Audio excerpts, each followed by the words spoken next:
రక్షింపబడిన తర్వాత ఆత్మీయంగా బాలుగా ఉన్నావు అంటే, నీ ఆత్మీయ జీవితంలో ఎదుగు పొదుగు లేకుండా ఉన్నావు అంటే నీవు ఆత్మీయంగా ఎవరికి అంటే దాసురాలుగా ఉన్నట్లే లెక్క. అబ్రహాము కుమారుడు బాలుడుగా ఉన్నాడు అంటే ఇస్సాకు, అతను కూడా ఎవరి ఆధీనంలో ఉండాలా?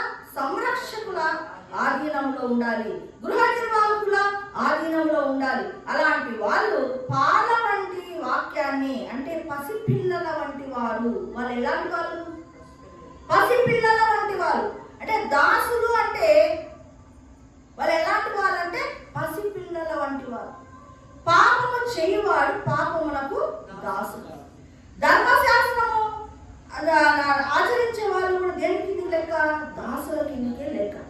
అందుకే ధర్మశాస్త్రంను కొట్టివేయడానికి యేసు ప్రభు ఈ లోకానికి వచ్చాడు. ధర్మశాస్త్రంను నెరవేర్చి కొట్టివేశాడు. నువ్వు ధర్మశాస్త్రంలో ఉంటే ఏమవుతుందంటే స్వనీతి అంతా నీవే పరిశీలన నీతి